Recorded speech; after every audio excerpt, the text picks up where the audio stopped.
This is Laura London, and you're listening to Speaking of Jung. Returning to the podcast today is Jungian analyst and author Dr. James Hollis.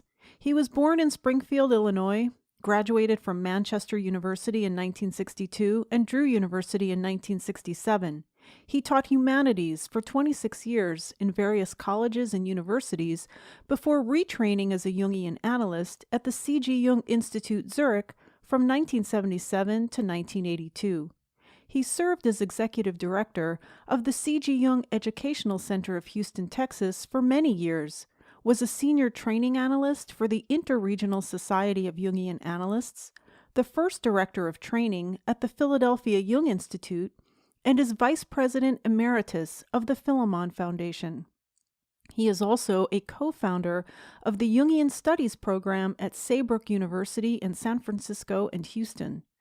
Dr. Hollis is presently the executive director of the Jung Society of Washington, D.C., where he is also in private practice.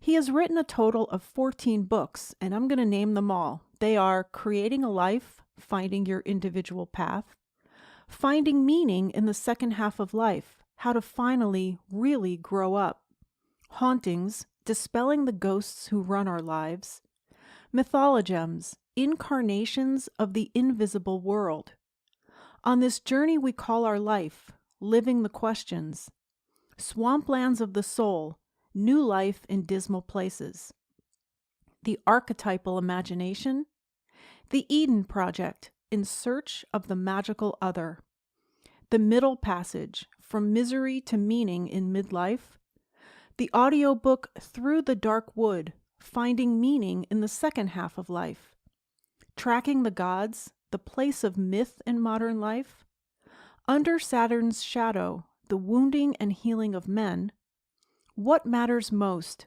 Living a More Considered Life, and my personal favorite, Why Good People Do Bad Things, Understanding Our Darker Selves. His new book, due out in February, is Living an Examined Life, Wisdom for the Second Half of the Journey, a 21-step plan for addressing the unfinished business of your life, and it's available to pre-order right now. You can visit our website, speakingofjung.com, for links to all of these titles. My first introduction to Dr. Hollis's work was through his 1998 title by Inner City Books called The Eden Project, In Search of the Magical Other, a Jungian perspective on relationship. 3 years later, in March of 2001, he came to Columbus, Ohio, where I was living at the time, to give a lecture about the book. I still to this day refer to the notes I took that night, and it's the subject of our talk today. This interview was recorded on Wednesday, August 16th, 2017, through the magic of Skype. In preparation for this episode of the podcast, which is about your book, The Eden Project, In Search of the Magical Other, I've been, as I usually do, I take to Twitter to tweet quotes from the book. It helps me read, and I like to share what I'm reading, and it just helps me keep things organized and process things and go over things. And I've had a tremendous response to what I've been tweeting, but I've only gotten through the first 60 pages. And this is, looking to see how many pages this book is. It is 144. And that's one of the things I have to say I love about Inner City Books is that they're very manageable. They're kind of small, thin paperback books, but they are chock full of great material. Somebody had tweeted me the other day, and she wrote in response to a quote from the book. She said, "When reading James Hollis, almost every sentence is an entry point for reflection and growth." And that reminded me of something that I heard Sheryl Crow say about Bob Dylan. He gave her a song for her 36th birthday to put on her record, which coincidentally came out the same year as this book, 1998. The Globe Sessions. The song is Mississippi, and she said you could take every line of that song and make a new song of it.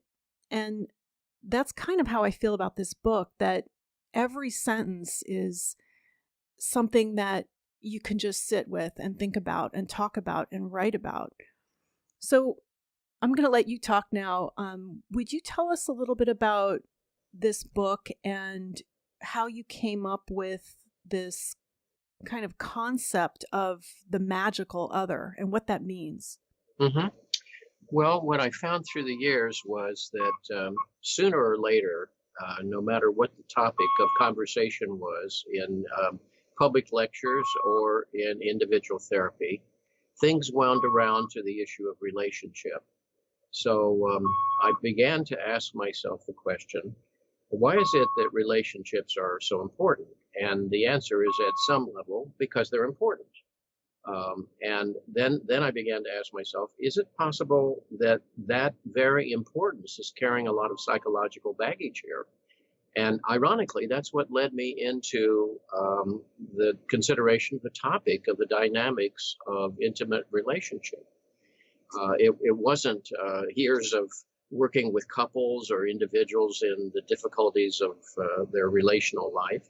It was more questioning, what is the role of relationship for us, and what is it that constitutes its gift, and what are the limitations, and what is it that we bring to the table, and what is it that we need to become more conscious around and more accountable for in our relationships.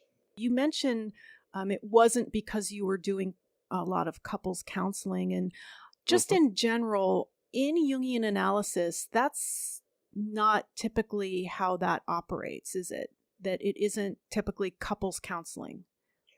No, I mean, usually we focus on the individual in relationship to him or herself. And of course, for so many people, the issue also involves the quality and problems of their relationships. So I don't do couples therapy anymore. I stopped doing that about 20 some years ago. But I did for a while, and I wouldn't call it Jungian analysis at the time. It was really couples therapy. Okay. So there's a line between them, I think. On the other hand, it was the Jungian lens that allowed me to sort of ask questions of people that might not have been asked in typical couples therapy. I'm sorry, I had interrupted you. Well, that's okay. I was just reflecting on how I sort of almost backed into the subject. It's like, why are relationships so important? Hmm. And the obvious answer is, well, because they are. We live our lives with relationships, and there's a truth to that.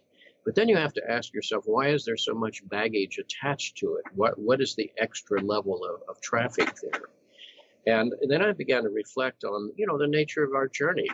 We began and end this brief transit we call our lives with radical separation from the other. We are violently expelled from a home, from a kind of nurturant relationship, Hmm. into the perils and limitations of our existential condition. We're assaulted by light, sound, gravity, all of these forces in a completely vulnerable and dependent state. And of course, we end this journey by leaving relationship too. So, life is so obvious, is a series of attachments and losses, attachments and losses, attachments and losses, and so forth. So in some way, you could say it's wired to our neurology, this trauma of separation from relationship. And so there's always some part of us that's seeking to reconnect. And of course, we can reconnect in many ways. And of course, Freud went a long way in pointing out how often that desire for connection, which he really called eros, eros is about the energy of connection. And, it gets sublimated into all kinds of cultural activities and so forth. But underneath that is this very profound experience of the trauma of separation. And so I began to reflect on, well, the trauma of separation, metaphorically, was described in the Western tradition, at least in part, by the Genesis story, in which one saw the ostensible Adam and Eve sort of linked in an instinctual way and in a kind of unconscious way to the sort of Edenic state where, their needs are met and life is without ostensible complication. But then the complexity enters and they are separated from that state. And one thinks of the pathos of those lines in John Milton, and they with wandering steps of slow out of Eden wound their solitary way, leaving that state of connection forever. And so there are 1,000 ways in which people seek connection, one of which is eating, for example. We have so many eating disorders in our culture because we project onto matter, not just sort of refueling the engine that we are, but we project onto it our nurturant needs, obviously. And so food becomes, for so many people, a charged symbolic object. And as such, plays a psychological role in their lives rather than simply a functional role. If that weren't the case, we wouldn't have any eating disorders, whether of anorexia, bulimia, or obesity, or whatever. And the less we feel connected, to the gods, to our tribe, to each other, the more these surrogate connections will begin to exercise a role larger than, theoretically they ought to exercise. I've heard you mention, and it's throughout your books, you mentioned the gods with a small g. What exactly do you mean by that? It's simply a metaphoric way of talking about the sort of the powers that move the universe. It's a way of personifying, if you will, impersonal powers. I'd prefer not to use the word God because that calls up too many concrete associations in people's histories, either positive or negative, as the case may be. And then to talk about the gods as a way of sort of describing the importance of our relationship to these powers. And to realize that, for example, in the universe, there are forces at work to which we are all subject, whether we're conscious of that or not. And that every time we arrogate to ourselves the fantasy that we are sovereign beings in charge of the world and so forth, these powers begin to exercise their will and sort of bring us back in line.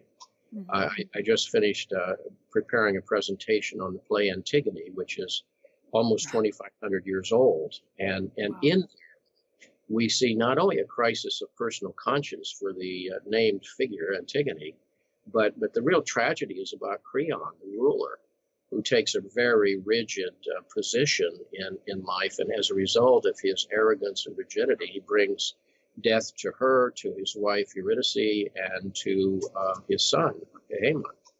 And in the end, he's completely humbled in the process. And we see in a certain way how narcissistic arrogance and the abuse of power ultimately leads to its own defeat and downfall. Mm-hmm. So when we talk about the gods, again, it's just a way of talking about the fact that we live in a contingent universe and that we need to be mindful at all times of living in a proper relationship, which is a relationship of mindfulness and a relationship of essential humility. It's interesting you mentioned Antigone because I had mentioned earlier the song Mississippi, and on that record there's another song in which she mentions Antigone. So back to the concept of the book, you say that the magical other is the notion that there is one person out there who is right for us, will make our lives work, a soulmate who will repair the ravages of our personal history, one who will be there for us, who will read our minds, know what we want, and meet those deepest needs, a good parent who will protect us from suffering and, if we are lucky, spare us the perilous journey of individuation. Mm-hmm. Kind of a loaded paragraph, isn't it? Yeah. And of course, that when you begin to unpack that deep sense of longing and urgency for connection, then you begin to realize it takes us back to our primal state of disconnect. And that's why I called it the Eden Project. It's the desire to recover that sense of sort of completeness, of wholeness, and so forth, which is one reason why people will cling to relationships that are not healthy for other reasons, often abusive relationships, because the sort of need, the trauma of disconnect has been so profound in their lives that they prefer the problem they have to the unknown sort of archetypal problem that awaits them. And so in each of us, I think there is a program neurologically and emotionally, a search for that other. And I'm putting that other in a capital O there, because that sort of image gets projected onto various individuals whom we meet. And each of us has intrapsychic images of the potential other that come partly from our own personal experience and partly from our culture. And we meet tens of thousands of people in an ordinary lifetime. And upon a few, this projection may alight. And there's a sense there of powerful excitation of hope, of expectancy. And of course, we realize that behind that projection, we don't know that we've done it, it's unconscious. Projections are unconscious. Is a real person with his or her flaws, with his or her issues, with his or her problems. So that's why I said in all relationships, whether it's the individual to another individual or the individual to an institution or the individual to groups in general, there are two basic psychological phenomena. The first is projection, because our psyche is active, it's alive, it's dynamic, it's easily triggered, and it produces a discharge of energy that leaves us and enters the world. And that happens continuously in the course of any given day. And then transference occurs when we connect seemingly to that other, and we transfer then the kind of dynamics that we've hitherto had in that area of experience. Let's go back to what you said about the original separation that we experience. So I'm assuming you mean the trauma of birth. Absolutely, yes. I'm sure that some people have had more traumatic births than others. So does what happened during that experience stay with us throughout our lives and kind of inform the types of relationships that we're looking for or that we have? I think yes, but you want to add to that quickly. You know, that trauma of separation can be significantly mediated by how the infant is then treated by the world it's born into. And I was talking recently with a person who was placed in a medical institution for significant years during her early childhood, and ostensibly for medical reasons, and since been discovered it was because really her mother had other preferences. And, you know, the institution was not a very good mother to her. So the trauma of separation was heavier in her life than, say, another child's life born at the same time in the same town. So I think, you know, the role of the parent is, among other things, to offer a measure of reassurance, of relative predictability, of availability, of consistency, and of nurturant, supportive, loving other. And some children get that, and of course, some children don't. Okay, so when we don't get that, and I would venture to say that most of us don't get the ideal version of that. Are you saying that we carry that out into the world for the rest of our lives? We're looking to heal that or fill that. And not just, let me just add one more thing, not just with our romantic relationships, but also with our work relationships and our friendships. Is that true? Well, it's bound to play a role. I'm not saying it's the only influence in your life, because we also have growing independent developmental systems within us designed to promote our independence. So there's that going on as well. However, again, no matter how tall the skyscraper, you have to go through the bottom floors to get to the top. So, you know, the tenor and the dynamics and the expectations and the hidden agenda of relationships is going to be, at least to some degree, influenced by our life experience. Now, again, that experience can be added to, it can be compensated for, it can be contradicted, It can be reprogrammed as life does, depending on other circumstances in our experience. Now, for example, if a person has felt the insufficiency of the nurturant and present other, which is not an uncommon experience, that will create in that person two basic realities or two basic reactions or interpretations or stories, if you will. One is usually diminished sense of self-worth. In other words, I am somehow unworthy. It's not necessarily a conscious thought, it's an unconscious thought. I am unworthy or I'm insufficient in myself to be cared for, to be loved, and so forth. And then they will, often wind up in self-sabotaging, avoidant behaviors in the adult world, or the reverse, an inordinate neediness that shows up as clinginess or power complexes designed to control and manipulate the other, and so forth. So you can never say it doesn't play a role. The only question is, how strong is that role? In other words, what does it make you do, or what does it keep you from doing? You say that all relationships begin in projection. Yes, because the other is wholly unknown. So projection is one of the ways we try to make sense of a new world when we enter. In other words, every day is new. Every experience to some degree is new, but we project onto it, the category of situation it represents. For example, if you land in a foreign country and in a foreign language, the first thing you start looking for are signs in your language. Your insecurity will show up in trying to project outwards to say, I need to find areas of familiarity. So you look for signs in English, or failing that, you look for international signs about where is customs, where are the bathrooms, etc. And if that's not there, your anxiety begins to mount, and you might start asking your neighbors, do you speak English? Can you tell me what to do next, etc. So, the projection is simply our way of trying to make sense of the new experience based on what our experiences have been. And the transference is, the history we bring to the table. So that's where that inordinate neediness can show up in a relationship.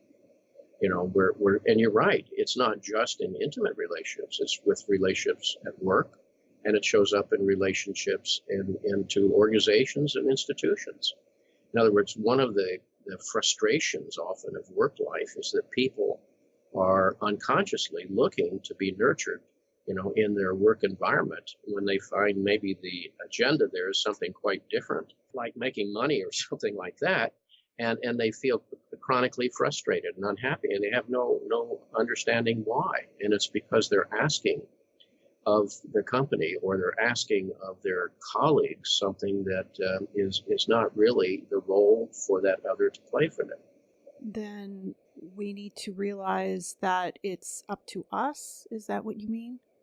Well, ultimately, the heroic question, and I call it heroic, because I think it takes an enormous amount of insight and courage and consistency to remember it, hang on to it, and to sort of own it, is to say, what am I asking of the other that I need to do for myself? In other words, I should never stay in relationships that are denigrating to me, or try to, don't respect me, and so forth. If I do that, then it's because I don't respect myself, But on the other hand, I can't be looking to the other to make me feel good about me. That's my job. That's not your job. I can't be looking to the other to sort of make up for whatever my losses have been in the past, because that's not love. That's neediness that burdens them. And the best thing I can do for you as my partner is lift off of you the burden of expectations, the burden of sort of repairing my history, restoring my sense of self-worth. Again, I should never put up with any denigration or abuse. I'm not saying that. I'm simply saying that I also want to sort of clean up the agenda between us. And I call it a heroic question because in the abstract, it sounds fairly obvious. In practice, it means I have to take on something that's very uncomfortable for me. Yeah. And I have to be honest about my fears. I have to be honest about my losses. I have to be honest about where that's gotten me into trouble before. And, I've often said to people, one of the best places to start examining the unconscious dynamics, which by definition we don't know about, they're unconscious, is to look at your patterns. You don't rise in the morning and say, well, today I'm going to do the same stupid things I've done for decades, but chances are we will. Mm-hmm. Or today I'm going to mess up my relationship again as I have in the past. Chances are we will. And why is that the case? And that's because there are certain sorts of driving energies, what Jung called complexes, certain stories, if you will, to use another metaphor, that we're attached to. Those stories are interpretations of what happened to us. Life is experiential. It's what they call phenomenological. The epiphenomenon is, let's say, the story I take away from it. Something happens in a family, let's say, and children in the same family will walk away with different stories and live out different scripts and scenarios in their lives, having had roughly the same experience, mm-hmm. but quite different stories. And the ends to which their lives go are quite different because they've been in service to these different stories. So sometimes, I think about an ongoing depth therapy as one in which it's really a therapy of stories. Say, all right, what are the stories that your life is unfolding, that your life has been in service to, that show up as these patterns in your life or show up in your dreams? Now, can we look at them as not who you are, but the story you acquired along life's highway, and often in an unconscious way, and maybe challenge that story?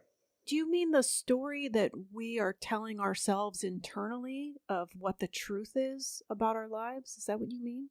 Yes. Well, it is internal. In other words, sometimes we have a conscious story about ourselves. Like, I just am a mess up in life. I never can experience what I want in life, or I can't do this, or I can't. We have conscious stories. Many of these stories are unconscious because, and I'm calling them stories because they are interpretations. They're narratives. You weren't born with them.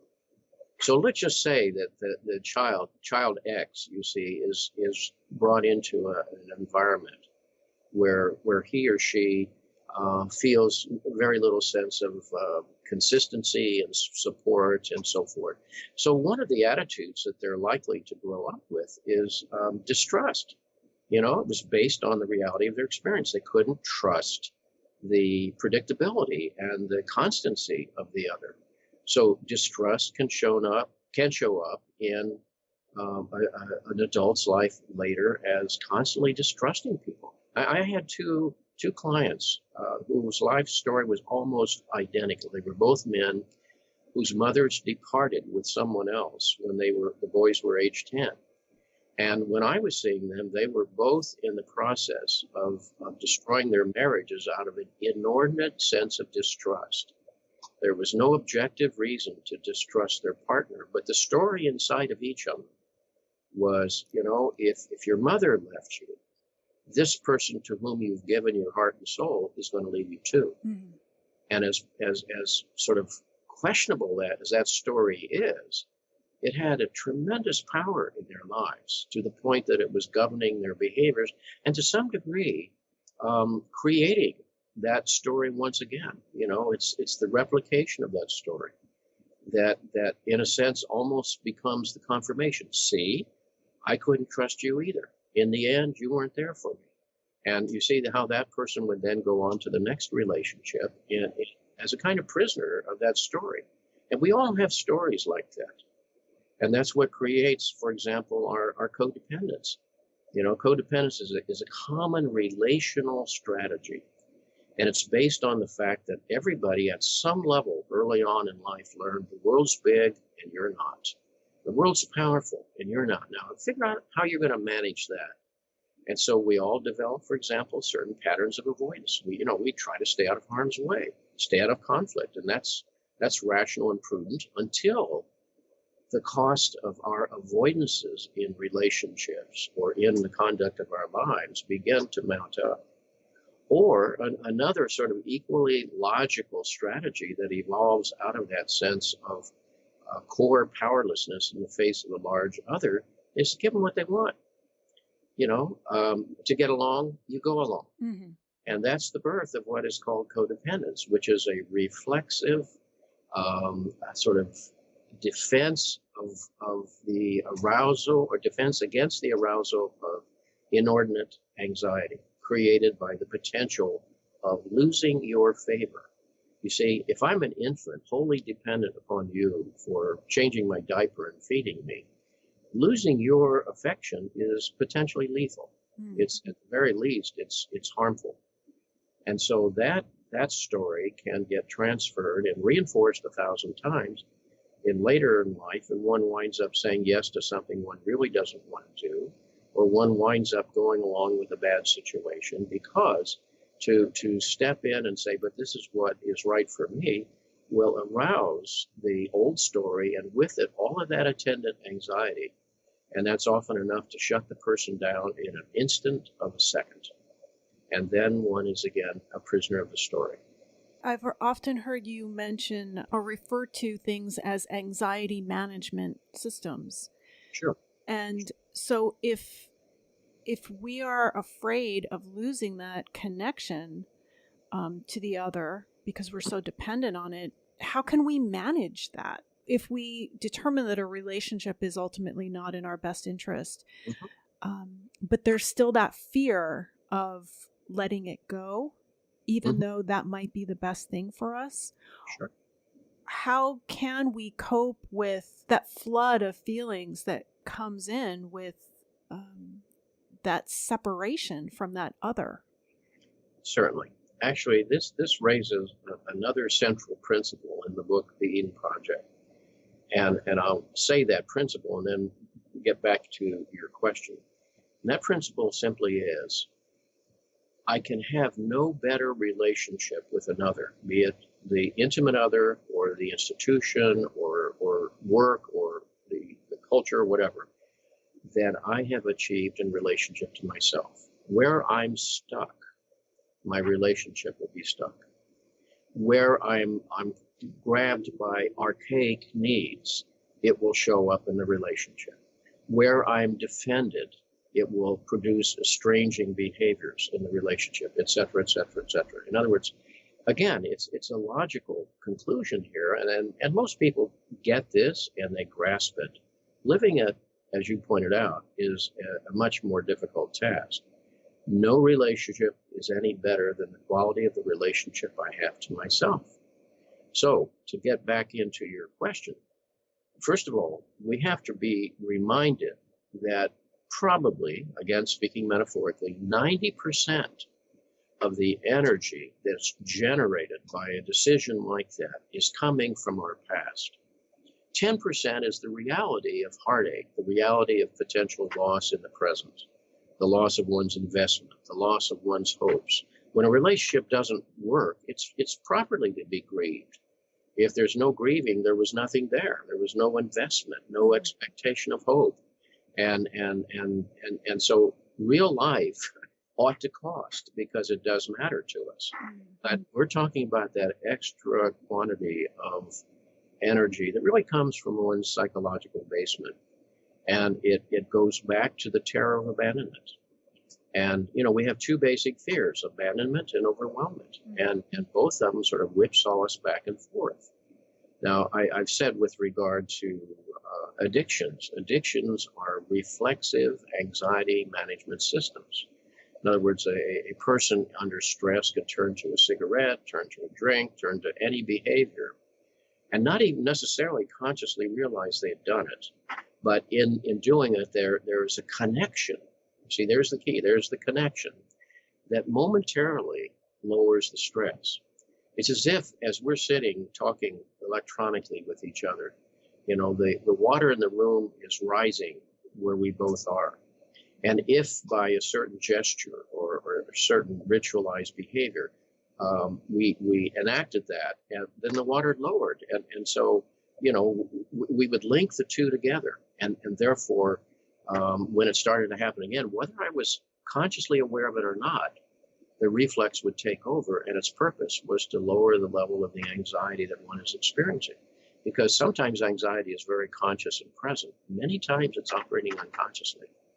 And I hate to sound reductionistic, but most of our behaviors are around our management of anxiety because, life is difficult and dangerous and lethal. And Yeah. in the end, you die.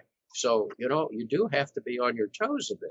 I'm going to interrupt you there because I love it that you say that because I don't hear that too often from many people. And I've got those people out there that are, life is great, life is beautiful, life is wonderful. I'm happy to be alive.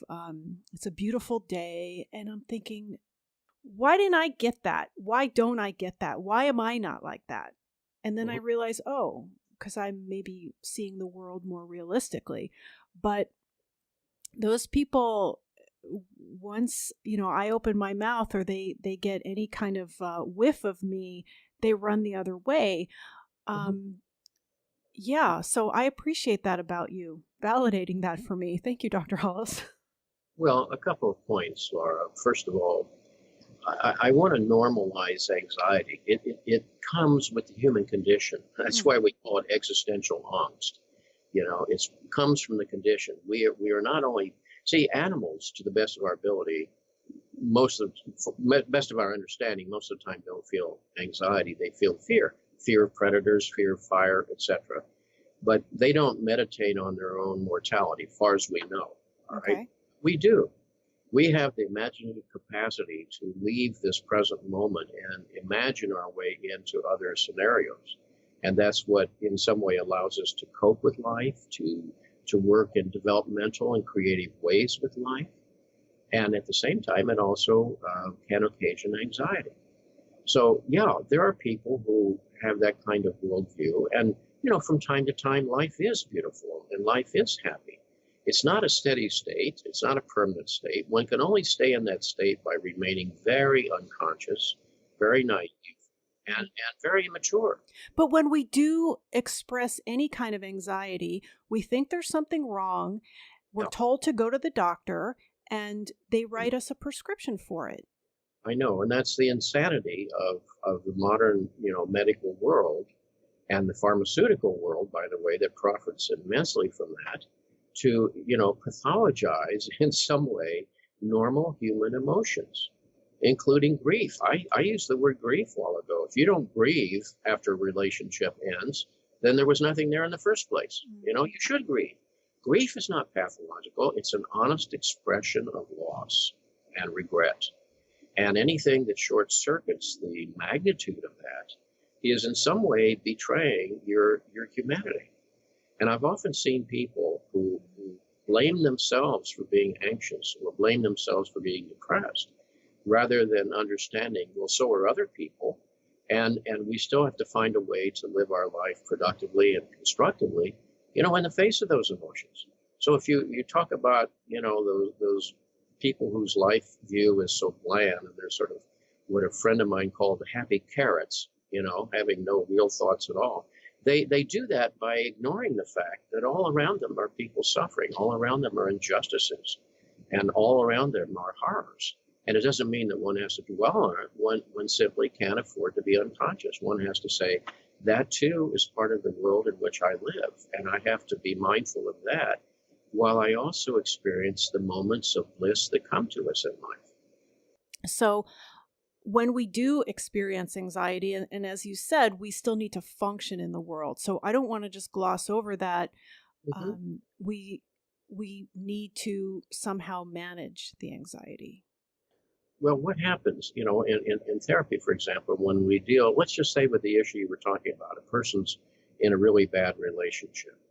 But I try to point out, again, speaking metaphorically, that 90% of the anxiety they're feeling, which is in some way vetoing, they're doing what is really the right thing for them, the responsible thing, is coming from their history, from the old story that says in its very literalistic way, if you walk away from this, you will perish. You won't be able to make it on your own. It completely ignores the mature, resilient self that has grown up in the meantime. There is a person present who is going to take care of you. And that person is you. You can't afford, in the face of the old story, to forget that. Nature also gives you resiliency. It gives you strength. Adulthood brings you capacities for other choices, the capacity to choose differently in the future. You have a journey to live, and to, in a sense, stop that journey at this point is to voluntarily, in some way, sacrifice your reasons for being here.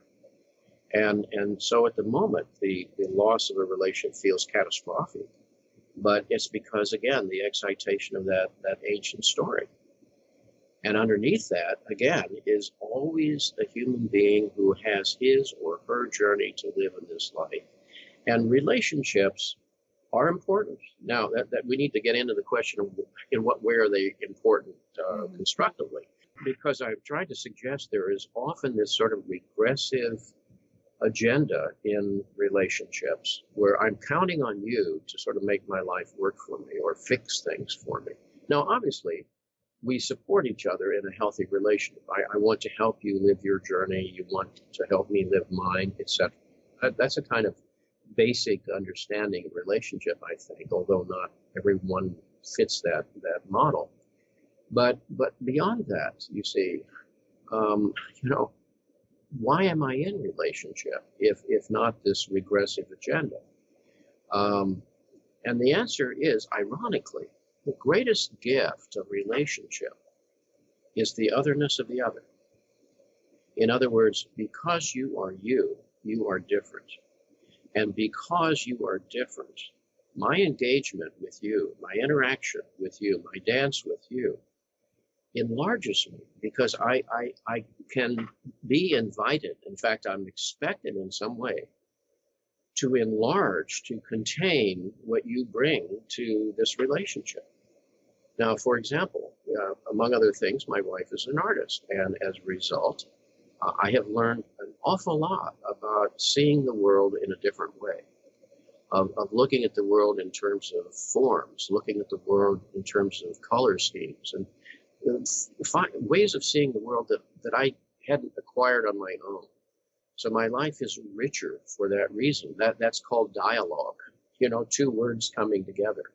In other words, it's the dialectic of relationship that 1 + 1 = 3, not 2.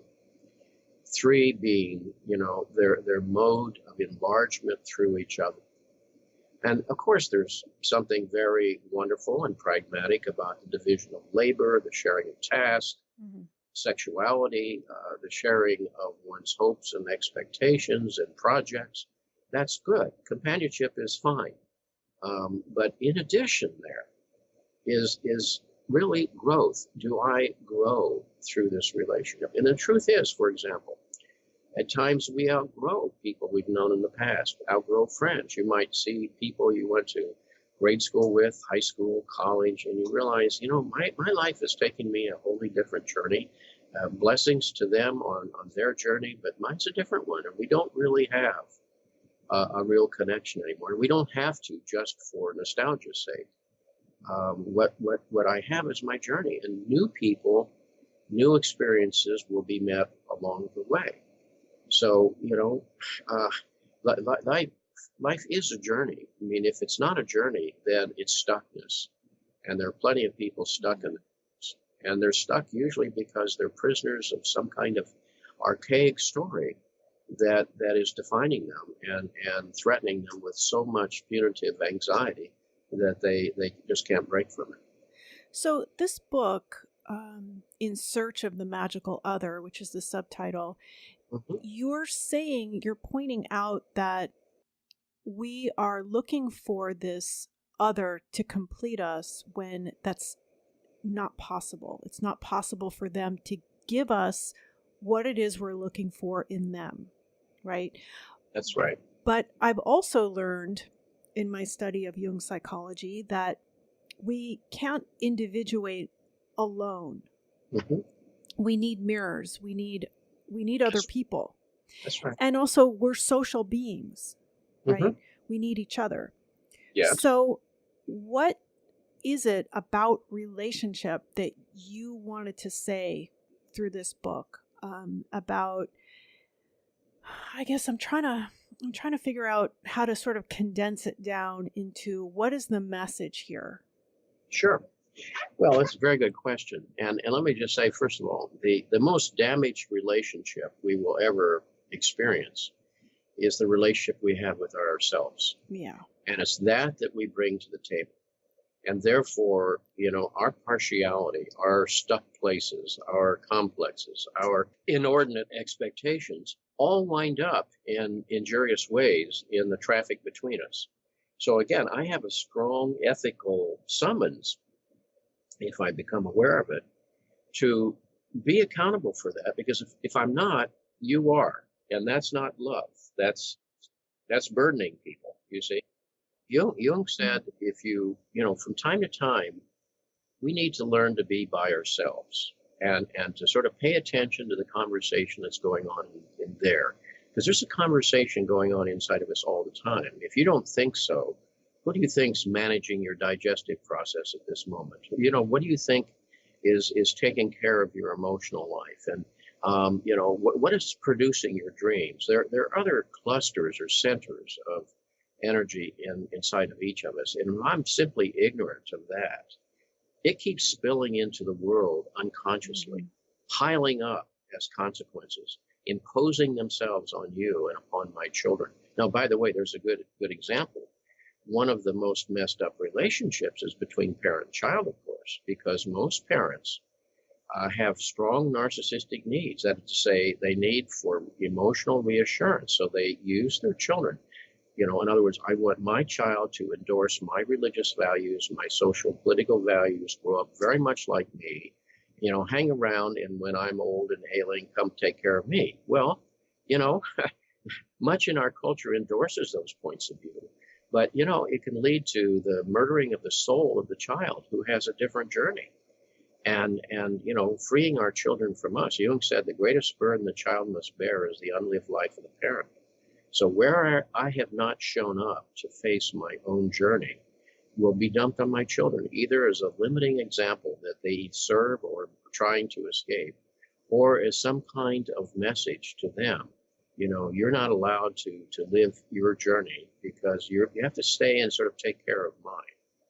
So to come back to the question here, the need for others is substantial. And Jung said if we isolate too much, we wind up speaking to ghosts. Most people are afraid of talking to themselves. They're afraid of being alone, and that's why people are so electronically needy and addictive at this point.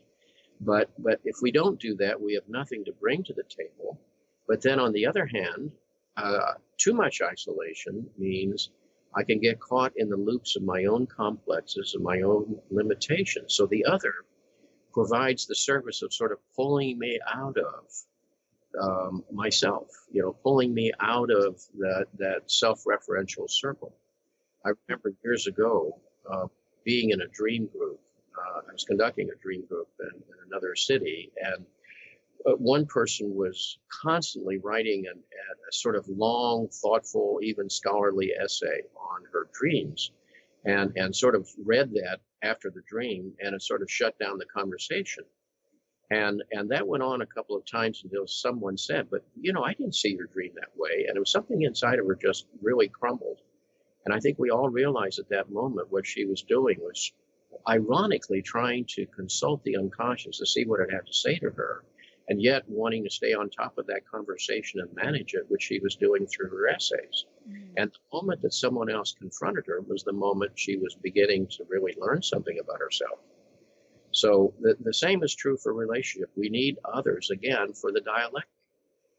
Engaging you in relationship means I have to enlarge. I have to in some way include what you bring in my sense of reality. Well, what about relationships that are with people that it's always about them? Now, this might say something about me, but it's always about them. They never ask me how I am, what I'm doing, where I'm going, how do I feel? Never. It's always, every conversation with them is all about them. Well, you're talking about people whose narcissistic needs prevail.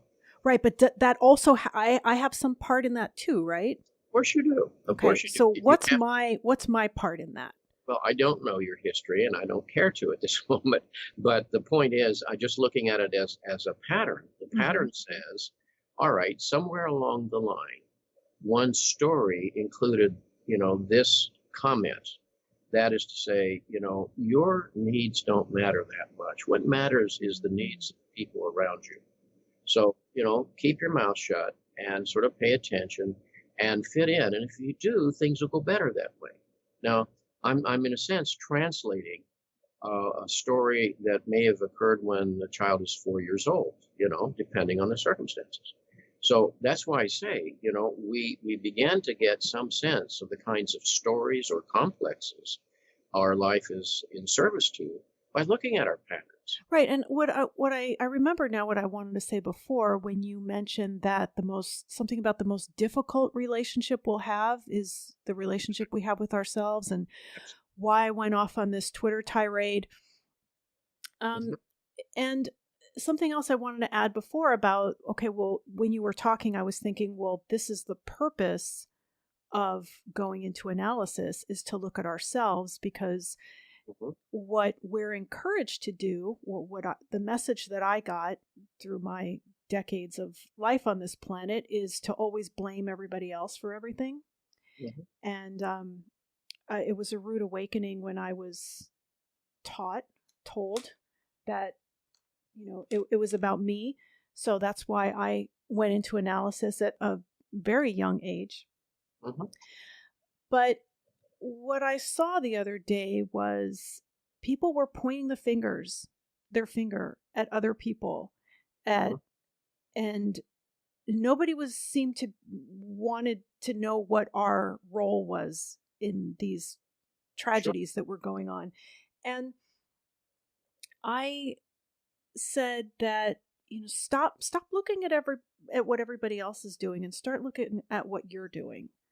Well, look, everybody has wounds to their sense of self-worth. It's impossible in life not to pick them up along the way. The pragmatic question always is, what do those wounds and their attendant stories make you do? What do they keep you from doing? And so some people will wind up again in avoidant and self-sabotaging patterns. Others will wind up in overcompensation, grandiosity, and narcissism. Because when you look at narcissism, for example, and everybody has a narcissistic wound, which is a wound to your sense of worth, but that doesn't make a person a narcissist. Okay. A narcissist is truly a person dominated by an inadequate sense of worth. So he or she is always caught in some kind of power complex. And he or she is always in some way trying to manipulate from others reinforcements of their shaky sense of self-worth. The narcissist looks in the mirror and nobody shows up in the mirror. Nobody stares back. So they have to use other people. If it's a parent, then the parent is using the children for their own sense of worth. And many parents do that. If it's the employer takes the credit for the employee's work. And wherever you see narcissism, you see usually the power complex. And as Jung pointed out, where power prevails, love is not. Power is present in all relationships, and it can be healthy. It's the use of energy to address the tasks of life. But when it gets caught in a story or a complex, it can obviously be evil. It can bring harm. And the whole narcissist game is around control and management of others for one's own sense of self-worth. I think that because we're toward the end here, what people want to know is, what do we do?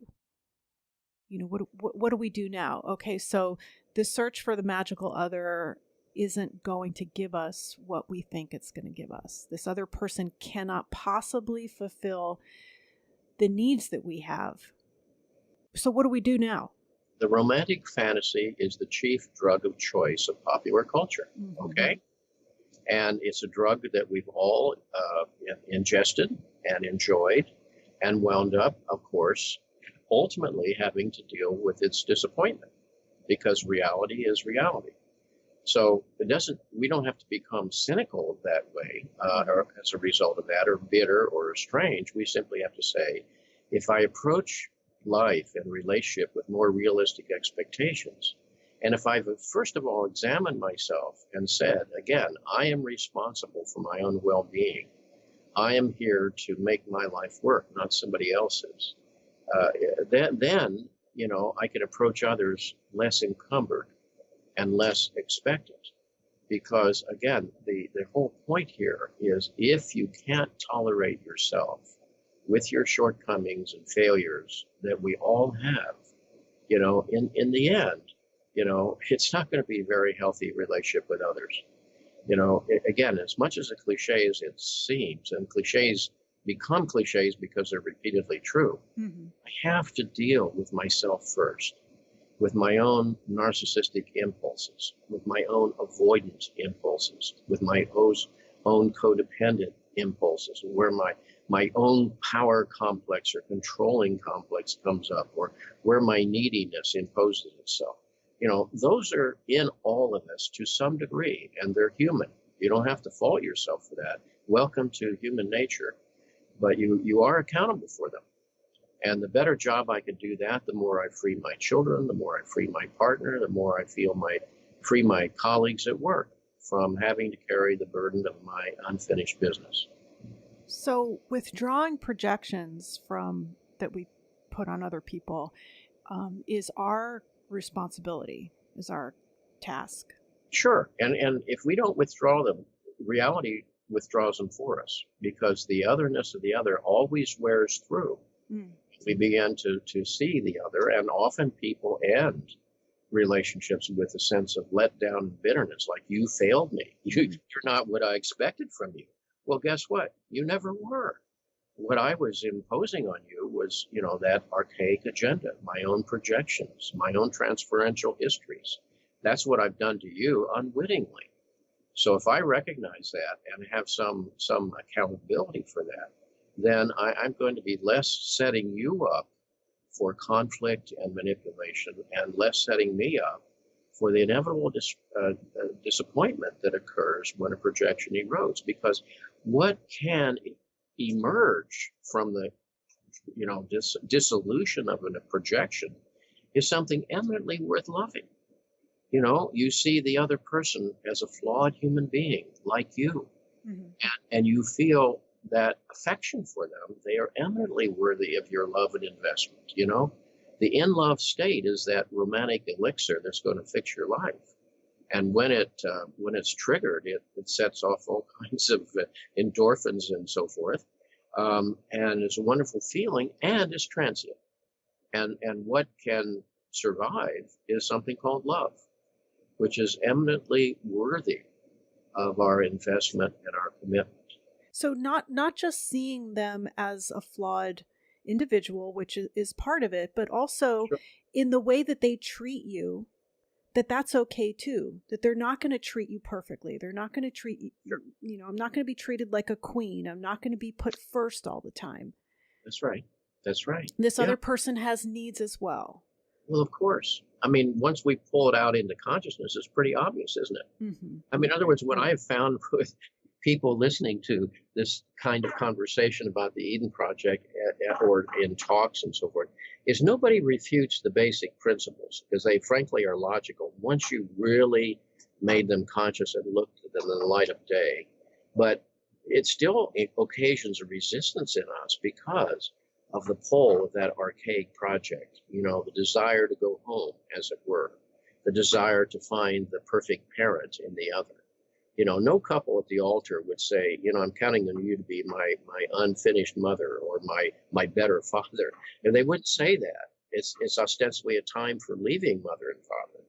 And yet the archaic agenda is imposing itself, meaning that the marriage is also transacting at this old, ancient, archaic level. And that's what leads to conflict and disappointment in relationships. You say at the end of the book, in the afterword, early on I warned the reader how disappointing my words might be, how I do not like their premises myself. Hmm. Perhaps their only virtue is that despite our heart's desire, they are valid. The evidence is strong that there are no magical others, that we befoul our relationships with our own psychic debris, that the best relationship we can ever achieve with the intimate other, the corporate other, and the holy other is a function of the relationship we achieve to ourselves. And that people are going to ask, well, how do we do that? And Jungian analysis is one way. It's the way that I chose. It's what makes the most sense to me. It's what rings truest for me. But that doesn't mean that I am No. not still hooked by all of this. Well, of course. That's another thing I want to point out. My relationships are still tumultuous at times. They still break at times. I still rant and rave and scream and yell and project and cry. But I have a lot more consciousness around it, and they don't last as long. Yeah, that's right. You pull yourself out of the hole because you're trying to be accountable. You have more insight than you did in the past. You have more resilience than you had in the past. Mm-hmm. You have more options than you had in the past, and you're choosing to be accountable. And that's the best augury of of improved relationships for the future. You know, how do we do this? By personal accountability, by self-monitoring. Where did that come from in me? What's that in service to? What's that really about? And you can't necessarily trust your first response. Those would be the complexes or the story defending themselves. Mm-hmm. You have to say, I've got to get underneath that and say where it's really coming from. And when you do that, you recognize the vestiges of that archaic agenda. And you're saying, all right, I know where that comes from now. I can deal with what I know is present. It's what I don't know that continues to deal with me. And that's the hope of consciousness. You know, we're not solving people's problems. Mm-hmm. Life is not a problem. It's an experiment to live. It's a journey to unfold. And you will have many trials along the way.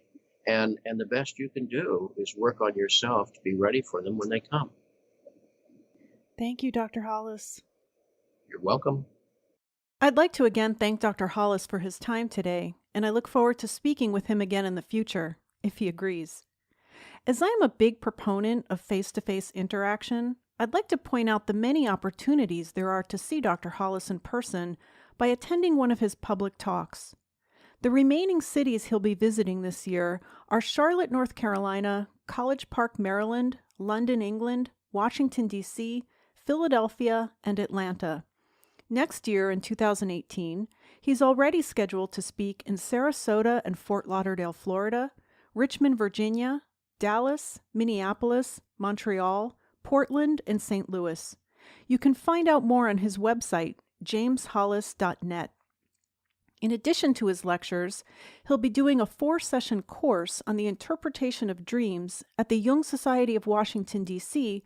in September and October, and I'd like to point out his lecture there on November 3rd called Funny Bones on the Psychology of Humor. You can find links to all of these on our website, Speaking of Jung, that's JUNG.com. There you'll also find all of the previous episodes of this podcast, which are available to listen to or to download for free. The episodes are also available on iTunes, Stitcher, Google Play, as well as a whole host of other listening platforms, which you'll find links to on our About page. Thank you to all of the followers on Twitter and Facebook, to everyone who has made a donation to help cover production costs, and to those of you who have written reviews.